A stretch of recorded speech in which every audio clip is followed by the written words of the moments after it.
Hello and welcome you all on keystone classes. तो आपका जो ये पेपर है वो आपका पीजीटी इंग्लिश मेल था। इससे पहले हम फीमेल वाला जो पेपर था वो हम कंप्लीट कर चुके हैं और इसकी डेट जो है वो डेट 5 नहीं थी, 5 नहीं थी, कुछ और थी। ठीक है, तो हेल्पफुल किसके लिए होने वाला है? पीजीटी के लिए, टीजीटी के लिए, पीआरटी के लिए, स्पेशल एजुकेटर, दास 4, दास 2, जो भी आपके अपकमिंग पेपर होंगे 2025 में, उसमें ये पेपर जो आया था वो आपका 2023 में आया था। ठीक है, तो बेस हो गया 2023 के पेपर पे। क्वेश्चन नंबर 1 देख लेते हैं। क्वेश्चन नंबर 1 से पहले हम क्वेश्चन नंबर 20 करेंगे। क्वेश्चन नंबर 20 क्यों करेंगे? क्योंकि जनरली 2-4 क्वेश्चन देखने के बाद लोग बाग स्किप कर देंगे और ये वाला क्वेश्चन बिल्कुल लास्ट में आएगा। और तो उससे क्या होगा, अच्छा क्वेश्चन रह जाएगा। इससे बढ़िया इसको सबसे पहले मैंने इसलिए डाल दिया है। ठीक है, अब तो मेरे हाथ में है ना, अब मैं पेपर तो नहीं करा रहा, स्लाइड बनानी है, तो स्लाइड मैंने सबसे पहले 20 क्वेश्चन ही डाल दी। ये क्वेश्चन पेपर में 20 नंबर पे आया था, हम पहले पे कर रहे हैं। ठीक है, after covering A distance of 30 kilometre with a uniform speed there is some defect in the train engine and therefore its speed is reduced by 4/5। Reduce हो गई 4/5, यानी कि 5 उसकी ओरिजिनल स्पीड रही होगी और रिड्यूस होने के बाद 4 रही होगी। ये क्वेश्चन डीएसएसबी में दो बार आ चुका है, 2 या 3 बार, और एसएससी के अंदर भी रिपीटेशन पे आता रहता है। तो एसएससी के अंदर जो एजुकेटर है वो उसका सोल्यूशन ठीक कराते हैं, पर डीएसएसबी के जो पहली बात तो है ही नहीं, ढंग के एजुकेटर नहीं है, और ढंग के हैं तो वो शायद इसका जो सोल्यूशन है मेरे को नहीं पता, लेकिन ठीक कराते नहीं होंगे, समझा भी नहीं पाते होंगे, मुझे ऐसा लगता है। ठीक है, इसलिए मैंने ये पहले पे रख दिया। तो उससे क्या होता है, जब ओरिजिनल स्पीड का 4/5 चलती है, the train reached its destination late by 45 minutes, वो 45 मिनट लेट हो जाती है। मतलब मेरे से ये कह रहा है कि एक ट्रेन है जिसको ये डिस्टेंस ट्रेवल करना है, 30 किलोमीटर के बाद जो है वो यहाँ पे एक्सीडेंट उसका हो जाता है। उसके बाद क्या होता है, स्पीड जो है वो रिड्यूस होके हो जाती है, यहाँ पे 5 रहती है तो यहाँ पे 4 रहती है। रेशो में बोल सकते हैं, बिल्कुल कोई दिक्कत नहीं है। फिर आगे वो कहता है यदि वह 18 किलोमीटर अधिक तय करने के बाद होता, अगर एक्सीडेंट 18 किलोमीटर अधिक तय करने के बाद होता तो ट्रेन 9 मिनट पहले पहुंच जाती, 9 मिनट पहले पहुंच जाती।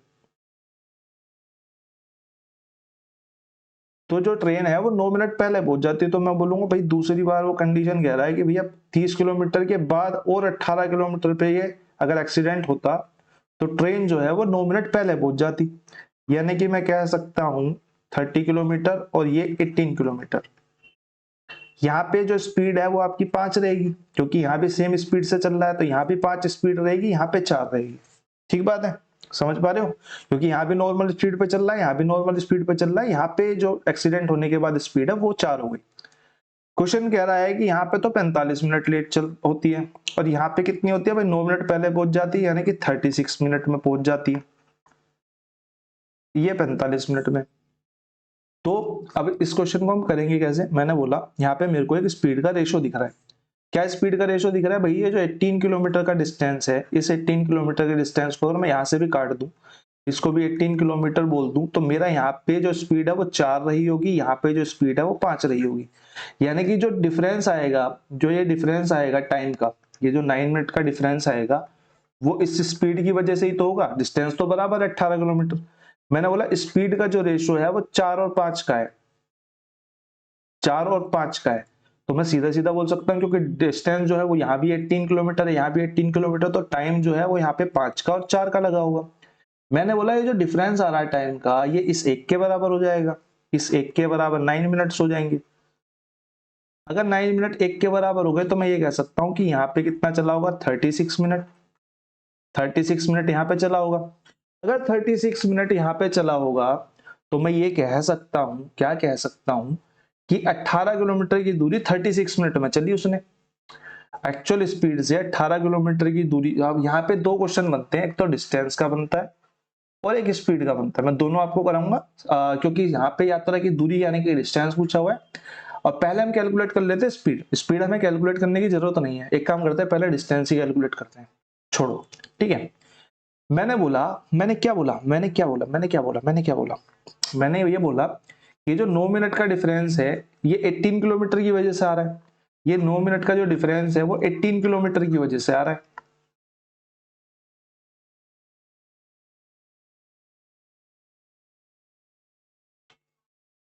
ये 9 मिनट का जो डिफरेंस है वो 18 किलोमीटर की वजह से आ रहा है। यानी कि अगर 18 किलोमीटर अगर वो नॉर्मल स्पीड पे चलती तो 9 मिनट सेव कर लेता, 9 मिनट वो सेव कर लेता। मैंने बोला पूरे 45 ही सेव करा देता हूँ। पूरे 45 ही सेव करा देता हूँ ना। मैंने बोला इसे मैं 5 गुना कर देता हूँ तो ये कितना हो जाएगा 45, और इसे 5 गुना करूंगा तो ये भी 5 गुना होगा, यानी कि 18 पंजे 90। यानी कि अगर 90 किलोमीटर नॉर्मल डिस्टेंस से वो चल देता, नॉर्मल स्पीड से चल देता, तो उसके 45 मिनट बच जाते, यानी कि एक्यूरेट टाइम पे वो यहाँ पे पहुंच जाती।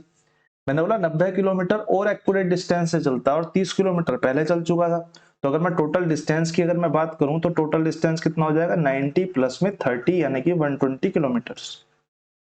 ठीक है, ये तो हमारी हो गई डिस्टेंस की बात। मैंने बोला अब स्पीड भी देख लेते हैं क्योंकि क्वेश्चन स्पीड पे भी आता है। स्पीड क्या होगी, मैंने बोला स्पीड के लिए हमें क्या करना पड़ेगा भाई, स्पीड के लिए हमें स्पीड के रेशो पे जाना पड़ेगा। मैंने बोला 36 मिनट में वो नॉर्मल दूरी तय करता है, और ये जो रेशो लिया था वो हमने ये वाला लिया था, ये वाला। कितनी दूरी तय करता है 36 मिनट में, 36 मिनट में वो 18 किलोमीटर दूरी तय करता है। तो मैं ये कह सकता हूं कि 60 मिनट में कितनी करेगा भाई, 6/10, 60 से मल्टीप्लाई हो जाएगी तो 6×3 = 18, और 6×3 = 36, और 6×3 = 18, यानी कि 30 किलोमीटर पर आवर जो है वो इसकी यहाँ पे स्पीड हो जाएगी। आई होप आप लोगों को क्वेश्चन अच्छा लगा होगा और आप लोगों को क्वेश्चन समझ में भी आ गया होगा। अगर नहीं आता है तो आप इसको 2-3 बार देखो, और फिर भी नहीं आता है तो कमेंट सेक्शन में कमेंट कर दो। ठीक है, क्वेश्चन नंबर 1 पे चलते हैं। अब सारे लगभग क्वेश्चन जो है वो नॉर्मल ही है। क्वेश्चन नंबर 1 पे चलते हैं। If the side of A square is increased by 20%, what will be the percentage increased in the area of square. Area of square में क्या फर्क पड़ेगा अगर हमने एक साइड को इंक्रीज कर दिया। हमें पता है एरिया ऑफ स्क्वायर जो होता है वो साइड स्क्वायर होता है। यहाँ पे स्क्वायर है यानी कि 20-20 दो बार होगा। तो अब हम 20-20 को दो बार लेंगे तो हम इस वाले फॉर्मूले में डाल देंगे। कराऊं क्या इसको, तो आप अपने आप कर लेना, प्लस माइनस में x मल्टीप्लाई y बाई 100 में डाल देंगे। 20-20 40, 20-20 40, क्योंकि यहाँ पे इंक्रीज हुआ है तो यहाँ पे 4 प्लस का आएगा, तो 44 हमारा यहाँ पे राइट आंसर हो जाएगा। मुंह जुबानी का क्वेश्चन है, पेन उठाने की कोई जरूरत नहीं है इस क्वेश्चन के लिए। एक के बाद क्वेश्चन नंबर 2 पे आते हैं। A man can row a boat to reach a place upstream, यानी कि धारा के विपरीत। धारा के विपरीत 10 मिनट में पहुंच सकता है। He took only 5 minutes to return downstream. अब एक बंदा जो जाता है धारा के विपरीत तो उसको 10 मिनट लग रहे हैं। फिर क्वेश्चन कह रहा है कि वापिस आ रहा है, वापिस आ रहा है यानी कि धारा भी इस तरफ है, बंदा भी इस तरफ चल रहा है, तो इसे 5 मिनट लग रहे हैं। और डिस्टेंस क्योंकि यहाँ पे जितना जा रहा है उतना ही आ रहा है, यहाँ पे डिस्टेंस जो है वो बराबर है, डिस्टेंस इक्वल है, डिस्टेंस इक्वल है। फिर उसने बोला अगर धारा की गति 5 मीटर पर सेकंड है तो नाव की बताओ। मैंने बोला मेरे पास डिस्टेंस इक्वल है तो मैं ये कह सकता हूँ कि जो टाइम का रेशियो होगा 10 और 5, स्पीड का रेशियो उसका दुगना होगा, 2 और 1 का रेशियो होगा तो ये 1 और 2 का रेशियो हो जाएगा। ये हो गया अप स्ट्रीम, ये हो गया जी डाउन स्ट्रीम। सॉरी, मैंने बोला स्पीड का रेशियो 1 और 2 है तो मैं यहाँ से बोट का रेशियो निकाल सकता हूँ, बोट की स्पीड निकाल सकता हूँ। मैंने बोला 3/2 हो जाएगी। यहाँ मैं स्ट्रीम की स्पीड निकाल सकता हूँ रेशियो के हिसाब से। बोट की स्पीड हो जाएगी 1/2, सॉरी घटा के आधा, और स्पीड स्ट्रीम की कितनी हो जाएगी, नहीं नहीं नहीं एक सेकेंड, बोट की तो प्लस ही होगी ना, बोट की प्लस होगी, बोट की प्लस होगी तो ये होगी 3/2। स्ट्रीम की स्पीड जो हो जाएगी वो हो जाएगी 1/2। मैंने बोला मेरे को 2 मीटर पर सेकंड दे रखी है धारा की गति, धारा की गति यानी कि स्ट्रीम की स्पीड, यानी कि 1/2 तो बराबर हो गया 2 मीटर पर सेकंड के।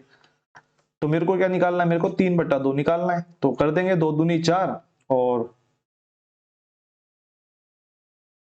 4 × 3/2 यानी कि 2 दूनी 4 यानी कि 6 मीटर पर सेकंड जो है वो हमारी किसकी आ गई, वो हमारी बोट की स्पीड आ गई 6 मीटर पर सेकंड। ऑप्शन नंबर 3 हमारे यहाँ पे करेक्ट आंसर हो जाएगा।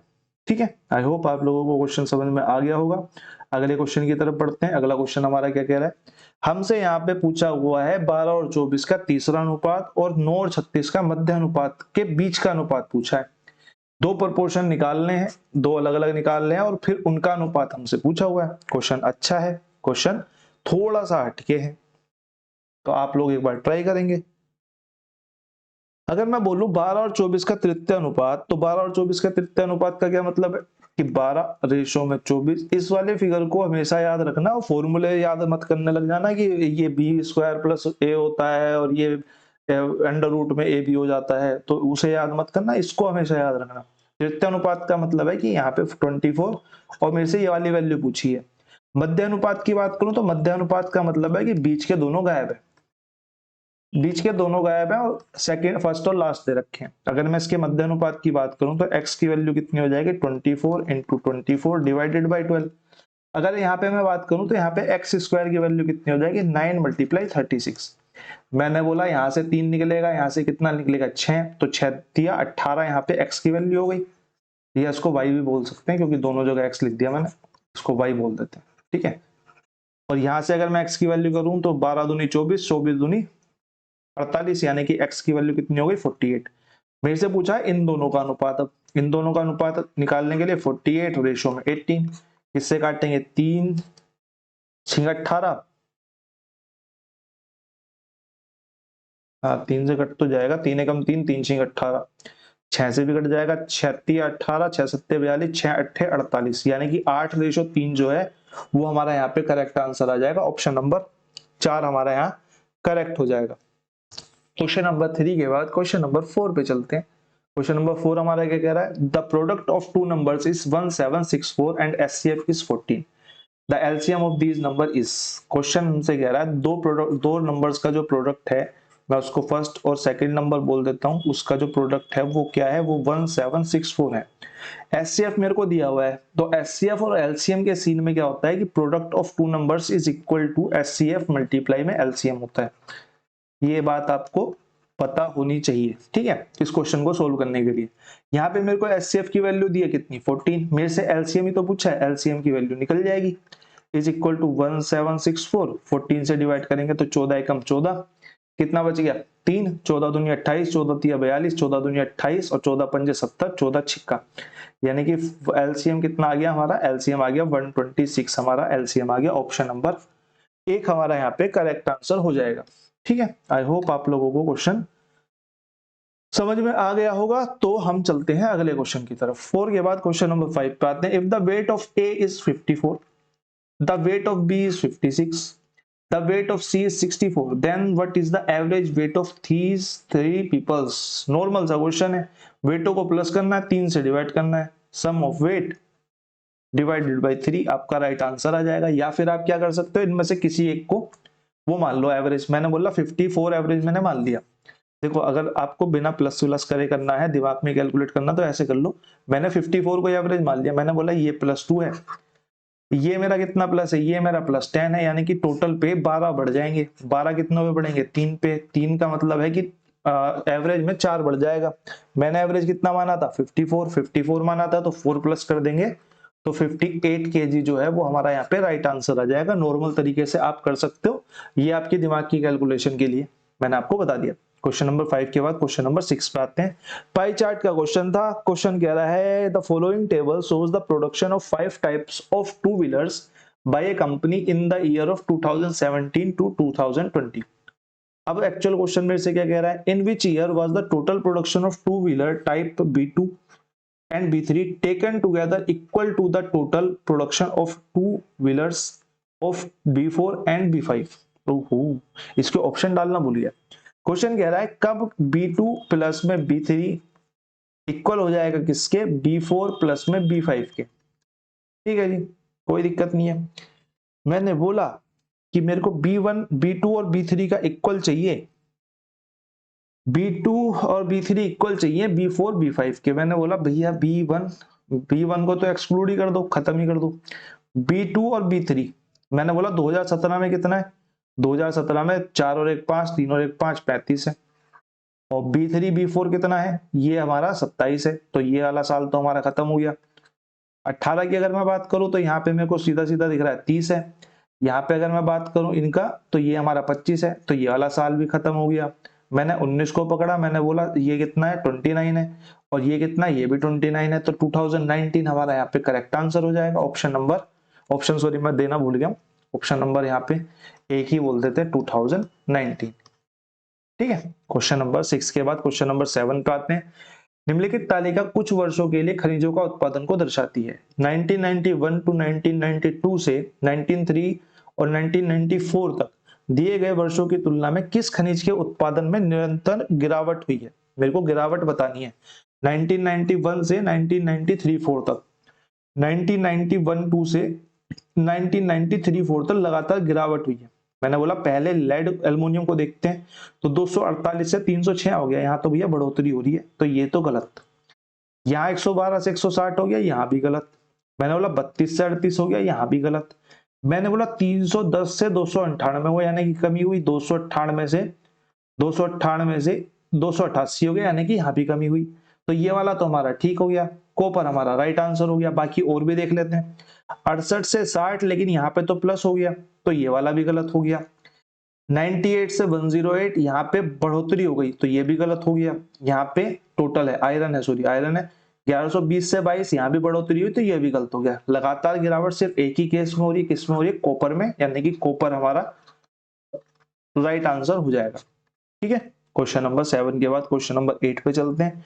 8 हमारा क्या कह रहा है? The diameter of A base and slant height of A right circular cone is 15 centimetre and 12.5 centimetre. मैंने भैया कोन बना लिया सबसे पहले, मैंने बोला कोन ही बना लेते हैं। ये हमारा जी कोन हो गया, कोन मतलब कि शंकु, ये हमारा कोन हो गया। अगर मैं बात करूं किसकी, मेरे को क्या क्या दिया हुआ है? मेरे को आधार डायमीटर ऑफ बेस दिया हुआ है 15 सेंटीमीटर, यानी कि मैं कह सकता हूं कि रेडियस जो है वो हाफ हो जाएगी 7.5। मेरे को यहाँ पे स्लांट हाइट दी हुई है 12.5। फिर मेरे से क्या पूछा? दिए गए शंकु का आयतन बताओ। आयतन मुझे पता है कि 1/3 पाई आर स्क्वायर एच होता है। अब मेरे को आर तो यहाँ पे पता है, लेकिन एच नहीं पता। अगर मेरे को आर पता है और एच नहीं पता, तो आप मेरे को एक बात बताओ, ये जो है, मैंने कितनी बार जब भी हमारे कोण के क्वेश्चंस आए हैं, तो मैंने बोला ये 90 डिग्री एंगल होता है, तो हो सकता है पाइथागोरस पे कहीं काम कर रहा हो, पाइथागोरस कहीं ना कहीं इंक्लूड हो। मैंने इसको पकड़ा, मैंने सबसे छोटी पाइथागोरस पकड़े 3 4 5। मैंने बोला 3 3 दूनी 6 और 3 पंजे 15, यानी कि 3 मल्टीप्लाई 2.5 आ रहा है। क्या ये 2.5 का मल्टीपल है? बिल्कुल है। ये 5 इंटू 2.5 का मल्टीपल है, यानी कि 3 और 5 तो आ गए। और पाइथागोरस क्या होती है हमारी? 3 4 5। अब यहाँ पे इस पे भी काम कर गया, इस पे भी काम कर गया, यानी कि हमारी हाइट कितनी हो जाएगी? हाइट हमारी इस हिसाब से हम बिना पाइथागोरस लगाए इसको फाइंड कर सकते हैं। ये हमारा 4 का मल्टीपल होगी 2.5 में, यानी कि हाइट कितनी हो जाएगी? 10 सेंटीमीटर। भाई 4 इंटू 2.5, ठीक बात है। बस इसमें उठा के डाल देते हैं 1/3। पाई की वैल्यू हमको एज इट इज दी हुई है ऑप्शन में, तो इसको सोल्व करने की कोई जरूरत है नहीं। आर स्क्वायर की अगर हम बात करें तो 7.5 मल्टीप्लाई 7.5, हाइट की बात करें तो 10। यहाँ पे 2 जीरो यहाँ पे नीचे आ जाएंगी, 2 जीरो, और 3 से काट देते हैं, या फिर एक काम करते हैं पहले मल्टीप्लाई कर लेते हैं। 1 जीरो से 1 जीरो खत्म हो जाएगी, और ये आ जाएगा जी 25, और 8 सत्ते 56, 5 6 2 5 डिवाइडेड बाई 3 इंटू 10 पाई। 3 से काटेंगे तो 3 एकम 3, 2 बच गया, 3 सत्ते 21, 3 अट्ठे 24, 2 बच गया, 3 सत्ते 21 और 3 पचे 15, यानी कि 18.7 187.5 पाई जो है वो हमारा यहाँ पे करेक्ट आंसर आ जाएगा। ऑप्शन नंबर कितना जी? Option number 3। ऑप्शन नंबर 3 हमारा यहाँ पे करेक्ट हो जाएगा। अगले क्वेश्चन की तरफ चलते हैं। अगला क्वेश्चन क्या रहा है? 8 के बाद 9। क्वेश्चन नंबर 9 हमारा क्या रहा है? U can complete a work in 20 days, V can complete a work in 30 days, W can complete a work in 60 days. V 30 में, डब्ल्यू 60 में, और यू जो है वो 20 में। 3 बंदे, तीनों का हमें काम दिया हुआ है। फिर वो कह रहा है V and W assist U on every third day to complete the work. V और डब्ल्यू जो है वो आलसी आदमी है। वो आलसी आदमी क्या करते हैं? हर तीसरे दिन आ जाते हैं, हाँ भाई काम कराए थे, आजा तेरा, ठीक है। और यू बेचारा डेली लगा हुआ है। तो सबसे पहले तो रेशो ही निकाल लेते हैं। भाई यू है, वी है, डब्ल्यू है। यू 20 दिन में कर रहा है, वी 30 दिन में कर रहा है, डब्ल्यू जो है वो 60 दिन में कर रहा है। यानी कि अगर मैं टोटल वर्क की बात करूं तो टोटल वर्क हमारा कितना आ जाएगा? 60। यू का कितना आ जाएगा? 3 एक दिन का काम। वी का कितना आ जाएगा? 30 दूनी 60, और डब्ल्यू का कितना आ जाएगा? 1। यानी कि यू एक दिन में 3 काम, वी 2 काम, और डब्ल्यू 1 काम कर रहे हैं। ठीक बात है, यहां तक बात ठीक है। फिर क्वेश्चन कह रहा है कि हर तीसरे दिन आता है। कौन आता है? वी और डब्ल्यू।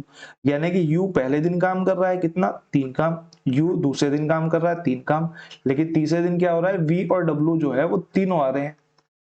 मैंने बोला 3 और 3 6 काम हो जाएगा तीसरे दिन। यानी कि टोटल अगर मैं देखूं तो 3 दिन में कुल मिला के 12 काम हो रहा है।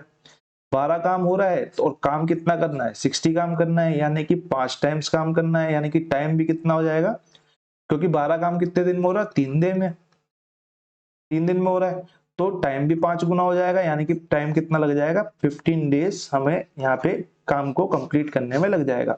क्योंकि यहाँ पे कंप्लीट हो रहा था तो हमने कंप्लीट पैटर्न निकाल लिया। अगर ये थोड़ा बहुत ऊपर नीचे होता तो हम इससे थोड़ा सा कम का पैटर्न निकाल लेते। जैसे कि यहाँ पे 60 काम ना आके 62 काम आ रहा होता तो 15 चौका 60 हो जाता, 15 दिन ये हो जाते। फिर कौन आता, यू आता काम करने।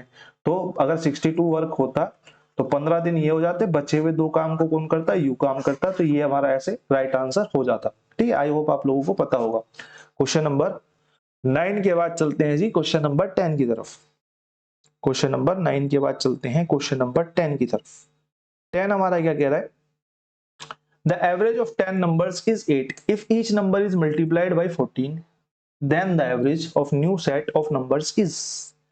जो काम उसने नंबर्स के साथ किया है वही काम हमें एवरेज के साथ करना है। हमारा न्यू एवरेज जो है वो निकल के आ जाएगा। नंबर्स के साथ उसने क्या करा, नंबर्स के साथ उसने 14 की मल्टीप्लाई कर दी। नंबर्स के साथ अगर उसने 14 की मल्टीप्लाई कर दी तो हम एवरेज के साथ 14 की मल्टीप्लाई कर देंगे। तो हमारा राइट आंसर कितना जाएगा, 1.2 हमारा यहाँ पे राइट आंसर आ जाएगा, ऑप्शन नंबर 2। ऑप्शन नंबर 2 हमारा यहाँ पे करेक्ट आंसर आ जाएगा। ठीक है, क्वेश्चन नंबर 10 के बाद चलते हैं जी क्वेश्चन नंबर 11 की तरफ। Find the third proportional of 3 0.09। Third proportional पूछा है, अभी हमने प्रोपोर्शन का क्वेश्चन करा था, बिल्कुल अभी करा था। तो मुझे लगता नहीं है इसको कराने की जरूरत है। मैं आपको बता देता हूँ, यहाँ पे 3 आ जाएगा, यहाँ पे 0.09 आ जाएगा, ये रेशो में 0.09 आ जाएगा, और यहाँ पे y की हम वैल्यू निकाल देंगे रेशो में। ठीक है, निकाल लेंगे आप लोग। वैसे 27 इसका आंसर होगा। ठीक है, 27 वाला जो है इसका आंसर होगा। क्वेश्चन नंबर 11 के बाद 12 पे चलते हैं। If the cost price of an article, अब मेरे को एक बात बताना, जो 12-13 क्वेश्चन तक रुका हुआ है, आपको जो प्रैक्टिस सेट है, मतलब करा तो मैं रही हूँ, वो वाली बात नहीं, करा तो मैं दूंगा ही, पेपर नहीं है तो मैंने इसलिए 2-3 दिन डील छोड़ दी। उम्मीद करता हूँ कि कल 2 वीडियो आएंगी तो दोनों ही प्रैक्टिस सेट की आएंगी। अब हम मेरे को बताओ, पेपर में, एक्चुअल पेपर में और आपको प्रैक्टिस सेट में फर्क नजर आ रहा होगा। जो कह रहे थे ना वो इजी है बाकियों से, वो क्वेश्चन जो है वो रिफाइन 3-4 क्वेश्चन है पूरे पेपर के। और ये जो पेपर है देखो, अब ये बहुत इजी क्वेश्चन है, बहुत इजी क्वेश्चन है। बताओ, ये x+y के बेस पे क्वेश्चन है। अब इस तरीके का क्वेश्चन आपको उसमें नहीं मिलेगा, माइनस में x × y/100।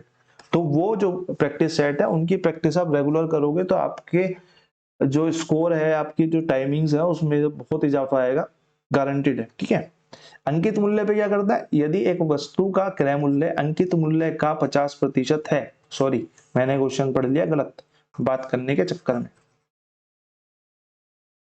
क्वेश्चन क्या कह रहा है, if the cost price of an article is 50% of the mark price. अगर मैं बोलूं कि मार्क प्राइस 100 है, तो क्वेश्चन कह रहा है जो सीपी है भैया, सीपी तो 50 ही है।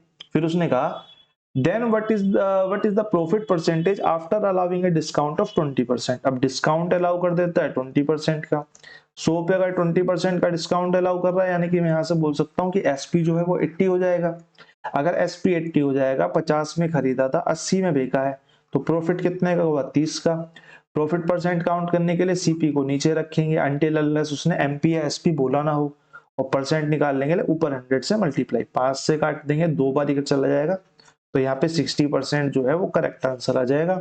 ऑप्शन नंबर 4 यहाँ पे हमारा जो है वो करेक्ट हो जाएगा।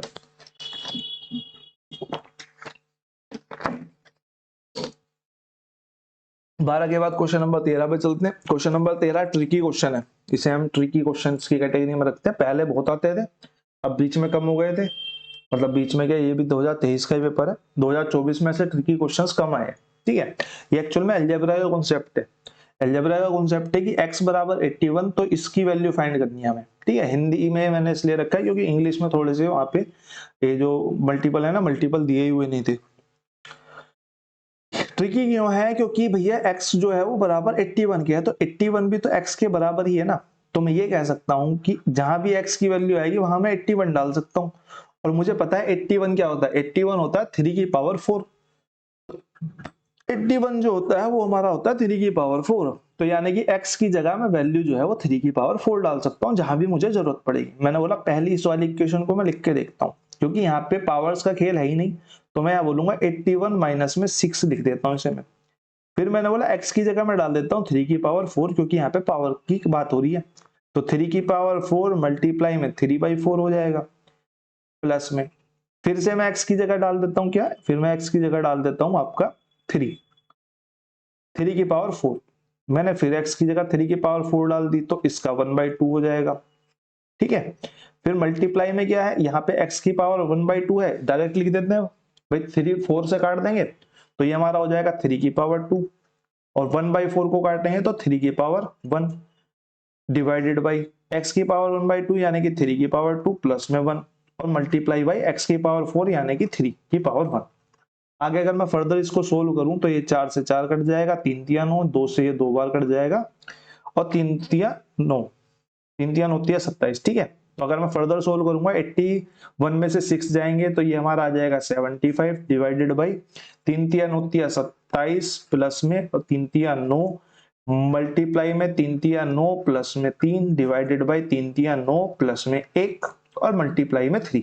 बहुत इजी हो गया, दिखने में कितना टफ था लेकिन हल्का सा अगर आपको पता हो तो आप सीधी सीधी वैल्यू डालोगे, सीधा सीधा क्वेश्चन होता चला जाएगा।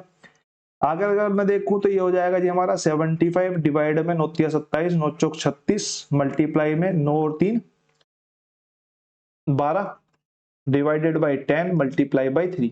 अगर मैं से काटू तो 12 तिया 36 से पूरा खत्म हो जाएगा, यानी कि 7.5 जो है वो हमारा यहाँ पे करेक्ट आंसर आ जाएगा, option number C. Option number C आपका यहाँ पे करेक्ट हो जाएगा। आई होप आप लोगों को क्वेश्चन समझ में आ गया होगा। क्वेश्चन नंबर 19 पे चलते हैं। 6 male and 8 female can do a work in 10 days while 5 men and 15 women can do the work in 8 days। अब दोनों ही काम इक्वल है, दोनों ही काम इक्वल है तो मैं ये कह सकता हूँ कि 6 मेल प्लस 8 फीमेल 10 दिन में जितना काम करते हैं उतना ही 5 मेल प्लस में 15 फीमेल जो है वो कितने दिन में करते हैं, वो करते हैं 8 दिन।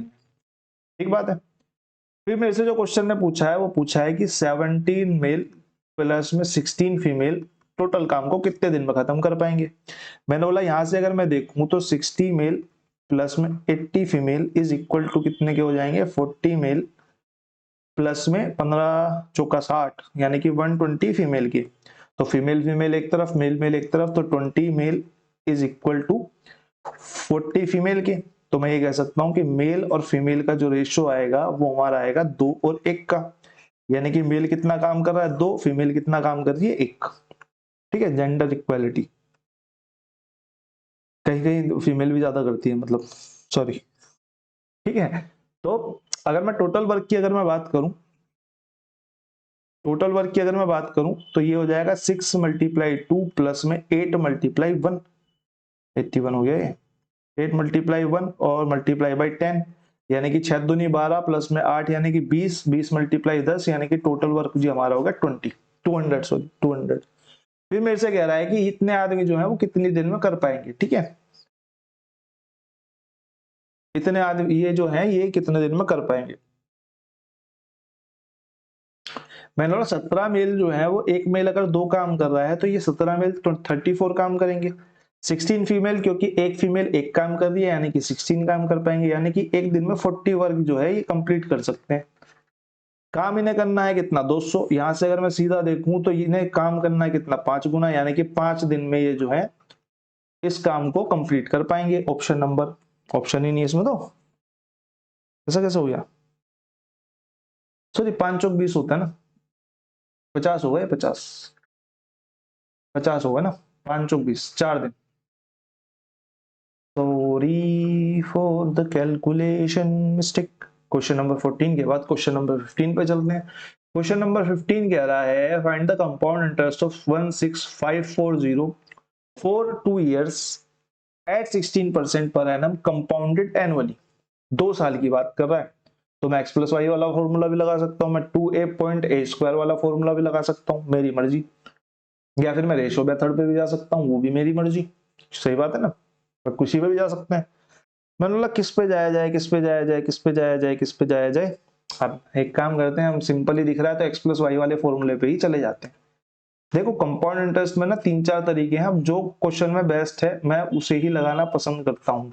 डिपेंड करता है कि क्वेश्चन में क्या बेस्ट है। 5 साल वाला आ जाता है क्वेश्चन जो है, मैं आपके दासपुर वाले पेपर सोल्व कर रहा था, दासपुर का जो सबसे पहला पेपर मेरे सामने आया उसका पहला ही क्वेश्चन आपका वो था 5 ईयर का कंपाउंड इंटरेस्ट कैलकुलेट करो। 5 ईयर वाले पे कोई सा तरीका काम नहीं करता, परसेंटेज वाला ले लो, कुछ भी ले लो आप, वो काम ही नहीं करता उस पर। जब वो उस पर काम ही नहीं करता तो मेरे को क्या करना पड़ेगा, मेरे को यहाँ पे क्या बोलते हैं उसे, मैं उसका नाम भूल रहा हूँ, एक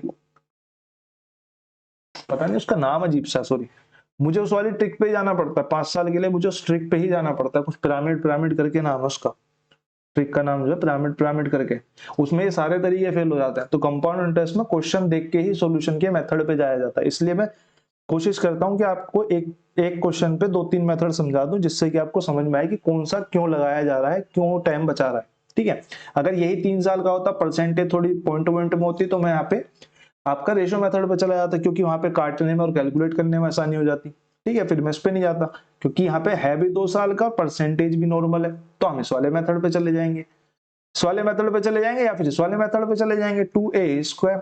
ठीक है, तो 2a² ही कर लेते हैं, क्या दिक्कत है। अगर मैं 2a² करता हूं तो 16 का कितना होता है स्क्वायर, 16 का स्क्वायर होता है 56, 256, 2 अंक उतारने हैं, बाकी का जो बचा हुआ 2 है वो हासिल चला जाएगा। 16 दूनी 32 प्लस में 2 यानी कि 34.56 जो है वो हमारा कंपाउंड इंटरेस्ट आ जाएगा। 1 सेकंड का खेल है, अगर आपके दिमाग में ठीक मेथड है तो। मेरे से क्या बोल रहा है, मेरे को चक्रवृद्धि ब्याज निकालना है इतने पे, यानी कि प्रिंसिपल कितना है 16540 मल्टीप्लाई बाई चक्रवृद्धि ब्याज कितना है 34.56, निकाल देते हैं, पॉइंट हटाएंगे, नीचे 2 जीरो आएंगी, और वैसे परसेंटेज वाली हटा के वो 2 जीरो आएंगी, 1 जीरो से 1 जीरो काट देते हैं, और कुछ काटने जाएंगे तो पॉइंट है ना बहुत गंदे बन जाएंगे, मैं तुम्हें सही बताऊं तो मैं इसको मल्टीप्लाई कर लेता हूँ, क्योंकि फिर पॉइंटों में बनेगा, फिर फायदा क्या। 3456 मल्टीप्लाई बाई 1654। आप बोलोगे यार इतना क्यों कैलकुलेट कर रहे हो, करना पड़ेगा ना, या फिर एक काम करो, आप अंदाजा लगा लो, आप अंदाजा भी तो लगा सकते हो, क्योंकि ऑप्शन है बहुत दूर दूर, ये जो ऑप्शन है इन ऑप्शंस में बहुत ज्यादा दूरी है। मैंने बोला अगर ये 4 और ये 2 होता तब जाके 8000 के आसपास आता, तो ये 8000 तो वैसे ही कट हो गया। मैंने बोला ये 3 होता और ये 3456 है, ये 3456 का अगर मैं 1.5 गुना देखूं तो ये कितना हो जाएगा 1700 और प्लस हो जाएगा इसमें, 3 और 1 4, और 7 और 4 11, यानी कि ये 5 के आसपास कहीं बैठेगा, 5 के आसपास कहीं बैठेगा, 6 तो नहीं बैठने वाला, 6 तो नहीं बैठा, क्योंकि 35 दूनी 70 होता है ना, 35 दूनी 70 होता है, तो पूरा अगर 2 टाइम्स भी होता तो 70 के आसपास होता, 7K के आसपास होता। भैया ये तो ये वाला भी ज्यादा हो जाएगा, मैंने बोला यही वाला आंसर हो सकता है, क्योंकि 34 34 का 2 गुना कितना होता है, 34 का 1.5 गुना, 34 17 51, 51 टाइम्स होता है, तो 51 के आसपास का आंसर होगा। तो यहाँ पे आप अंदाजा भी लगा सकते हो अगर आपका लास्ट टाइम है, वरना कैलकुलेट कर लो, वरना आप कैलकुलेट कर लो, कैलकुलेट कर लो, ठीक है, वरना आप यहाँ से कैलकुलेट कर लो, कर लेते हैं जी। 6 चौक 24 का 4 2 हासिल, 5 चौक 20 और 2 22 का 2 2 हासिल, 4 चौक 16 2 18 का 8 1 हासिल, 4 तिया 12 और 1 13 मल्टीप्लाई में 6 पंजे 30 3 हासिल, 5 25 3 28 2 हासिल, 5 चौक 20 और 2 22 का 2 2 हासिल, 5 तिया 15 15 और 2 17 1 2 6 चिंग 36 3 हासिल, 6 पंजे 30 33 का 3 3 हासिल, 6 चौक 24 और 3 27 का 7 2 हासिल, 6 तिया 18 और 2 20, 1 कट 2 कट 3 कट, 6 5 4 3 4 2 8 दूनी 16 और 2, और कितना हासिल हो गया 1 3 और 1 4 5 6 7 8 9 9 और 6 15 का 5 1 हासिल, 7 8 9 9 और 7 16 16 और 5 21 का 1 2 हासिल, 2 और 1 3 3 4 और 3 7 और 2 3 और 2 5 5 7 1 5 2 2 4। अब 3 अंकों के बाद, क्योंकि यहाँ पे 3 दशमलव है, तो हमारा आंसर कितना हो जाएगा 5 7 1 5 2 2 4, यानी कि यहाँ पे पॉइंट आ जाएगा 5 7 1 5, ये 1 6 होगा, कैसे होगा 6 और 3 3 2 5 5 और 3 8 8 और 6 14, 2 हासिल आएगा, 8 दूनी 16, हाँ 2 हासिल आएगा, तो यहाँ पे 6 होगा, सॉरी यहाँ पे 6 होगा 5716, ठीक है 5716.22। कुछ कैलकुलेशन करनी पड़ती है, वैसे इसके ऑप्शंस दूर थे तो मैं तो स्किप करके 5716 लगा देता। 16 पे आते हैं। 16 क्या कह रहा है, right circular cone having a slant height of 37। अभी अभी हमने राइट सर्कुलर कोन का क्वेश्चन करा था। कैसा होता है जी राइट सर्कुलर कोन, जी ऐसा होता है। जो जो दिया हुआ है उसको लिखते चले जाएंगे। मेरे को क्वेश्चन ने क्या क्या दिया हुआ है, मेरे को एक तो स्लैंट हाइट दिख गई, पहली लाइन में स्लैंट हाइट बोल दी उसने 37 सेंटीमीटर। मैंने बोला ठीक है, तो राइट सर्कुलर कोन है तो पाइथागोरस भी लगनी चाहिए। फिर मेरे से कह रहा है and the diameter of base is 24, diameter 24 है तो रेडियस 12 होगी। मैंने बोला 12 होगी, बिल्कुल सही बात है। And reshaped into A right circular cone, अब जो इसको है राइट सर्कुलर कोन में दूसरे में तब्दील कर दिया जाता है, जिसकी हाइट कितनी है, जिसकी मेरे को सिर्फ रेडियस दी हुई है, सॉरी मेरे को सिर्फ यहाँ पे रेडियस दी हुई है हाफ। रेडियस दी हुई है कितनी जी, हमारी रेडियस है 6 सेंटीमीटर। हाइट मेरे को यहाँ पे बतानी है। अब रीशेप करा जा रहा है यानी कि वॉल्यूम को वॉल्यूम में तोड़ा जा रहा है। 1/3 पाई r1 स्क्वायर h1 इक्वल हो जाएगा किसके, 1/3 पाई r2 स्क्वायर h2। ठीक बात है, 1/3 पाई से 1/3 कट हो जाएगा। लेकिन यहाँ पे मेरे पास हाइट नहीं है, मैंने बोला 12 है 37 है, पाइथागोरस लगनी चाहिए। अब 12 का जो एक मल्टीपल बनता है 3 4 5, अब 3 4 5 में तो 37 आता नहीं है, कहीं से भी नहीं आ सकता। मैंने बोला और क्या बनता है, और क्या बनता है, तो मेरे को एक पाइथागोरस याद आई, वो होती है जी 12 35 37 की। मैंने बोला दोनों सेटिस्फाई हो रहे हैं, यानी कि हाइट कितनी हो जाएगी इसकी पाइथागोरस से 35। मैंने उठा के रख दिया, मैंने बोला 12 multiply 12 multiply 35 is equal to किसके, 6 मल्टीप्लाई 6 मल्टीप्लाई में h2 के। मैंने बोला 6 6 2 2, ये कट गया। 35 दूनी 70 दूनी 140, यानी कि हाइट ऑफ सेकंड कोन कितनी हो गई, 140 सेंटीमीटर हो गई। ऑप्शन नंबर 4 हमारा यहाँ पे करेक्ट आंसर हो गया। क्वेश्चन नंबर पे आते हैं किस पे, 17 पे। एक कपड़ों के डीलर का क्वेश्चन है, एक बार आप तो खुद देख लीजिए फिर हम देखते हैं। A dealer marks the price of clothes 31% more than the cost price। ठीक है जी, पहली वाली स्टेटमेंट से मेरे को पता चला कि अगर सीपी 100 है तो वो मार्केट प्राइस क्या कैलकुलेट कर रहा है, 131। If he allows the discount of 21% on the mark price, अब डिस्काउंट कितना दे रहा है कि डिस्काउंट जी 21% दे रहा है। तो मेरे से लाभ का प्रतिशत पूछा है, लाभ का प्रतिशत पूछा है तो मैं बोलूंगा भाई इसको हमें कैलकुलेट करना पड़ेगा क्योंकि पॉइंटर में आएगा।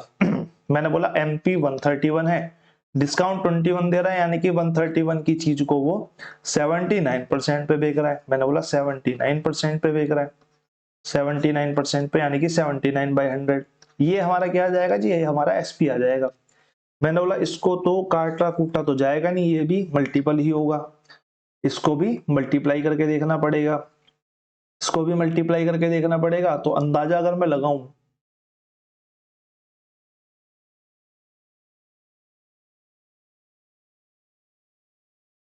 अगर हम अंदाजा लगाएं तो 8 के 24, 8 एकम 8, 13 अट्ठे 104, 13 अट्ठे 104 होते हैं, 13 अट्ठे 104 होते हैं, यानी कि 1 के आसपास का इसका जो हुआ बनेगा डिस्काउंट बनेगा। नहीं 13 तो नहीं, 26 13 39 13 चौका 52, 104 होते हैं ना, 13 अट्ठे 104 होते हैं। कोई बात नहीं, कैलकुलेट ही कर लेते हैं। 131 79 9 का 9 आ जाएगा, 9 27 का 7 2 और 9 एकम 9 2 11 मल्टीप्लाई में 7 7 21 का 1 2 हासिल और 7 एकम 7 और 2 9, 9 7 दूनी 14 का 4 1 हासिल, 1 2 और 1 3 9 और 1 10, 103.49 आएगा, 103.49। ठीक है, क्योंकि यहाँ पे 2 जीरो थी तो पॉइंट लग जाएगा। एसपी कितना हो गया जी, एसपी हमारा हो गया 103.49। सीपी कितना था 100, तो मैं सीधा सीधा देख पा रहा हूँ कि प्रॉफिट कितने का हो गया, प्रॉफिट हो गया हमारा 3.49% का हमारा प्रॉफिट हो गया, जो कि हमें दिया हुआ है ऑप्शन नंबर 2 के अंदर। ठीक है, ऑप्शन नंबर 2 के अंदर 13 अट्ठे 104 होते ना, 13 अट्ठे 104 होते तो 4% के आसपास का प्रॉफिट होता। तो ये जो दोनों ऑप्शन थे ना ये कोलाइड हो रहे थे, मैंने इसलिए थोड़ा सा उसको ठंडे बस्ते में डाल दिया। 17 के बाद क्वेश्चन नंबर 18 पे आते हैं और फिर मैच का टाइम हो जाएगा। क्वेश्चन नंबर 18 और उसके बाद हमने 20 कर ही लिया था। Find the simple interest of this. मेरे को यहाँ पे प्रिंसिपल दिया हुआ है, मेरे को यहाँ पे रेट दी हुई है, मेरे को यहाँ पे टाइम दिया हुआ है, सिंपल सा क्वेश्चन है। तो ये आप लोगों के होमवर्क में हो गया। 18 के बाद क्वेश्चन नंबर 19 पे आते हैं। सिंपल से ये भी क्वेश्चन ही है, सिंपल ही। एक स्कूटर मार्क किया जाता है 720 पे और सेल किया जाता है 500 पे। तो मेरे से डिस्काउंट का परसेंटेज पूछ रहा है। डिस्काउंट परसेंट आपको पता होना चाहिए, ये होता है हमारा डिस्काउंट अपॉन में एमपी, क्योंकि डिस्काउंट मार्केट प्राइस पे ही या एमआरपी पे ही या फिर क्या बोलते हैं उसे, बाजार मूल्य पर ही दिया जाता है, मल्टीप्लाई बाय 100। मैंने बोला कितना डिस्काउंट है, मैंने बोला 220 का डिस्काउंट है। मैंने बोला कितने पे है, मैंने बोला 720 पे है। मैंने बोला परसेंटेज निकालने के लिए क्या करना पड़ेगा, 100 से मल्टीप्लाई करनी पड़ेगी। 2 से 2 काट देंगे, इससे इसको काटेंगे तो ये कितना आ जाएगा 11, और ये आ जाएगा हमारा 36। फिर हम इसको काट देंगे 4 से, तो ये 25, 4 अट्ठे 32, 4 नीम 36, 25 की 11 में मल्टीप्लाई करेंगे तो यानी कि 275 डिवाइडेड बाई 9% जो है हमारा आंसर आ जाएगा ऑप्शन नंबर जी हमारा 2 हमारा यहाँ पे करेक्ट हो जाएगा। आई होप आप लोगों को क्लास पसंद आई होगी। क्लास नोट्स के लिए आप कीस्टोन क्लासेस वाले चैनल को कर सकते हैं सब्सक्राइब, और क्वेश्चन जो अच्छे आपके हैं वो सारे आपके अपडेट हो जाते हैं बेस्ट पीवाईक्यूज वाले में।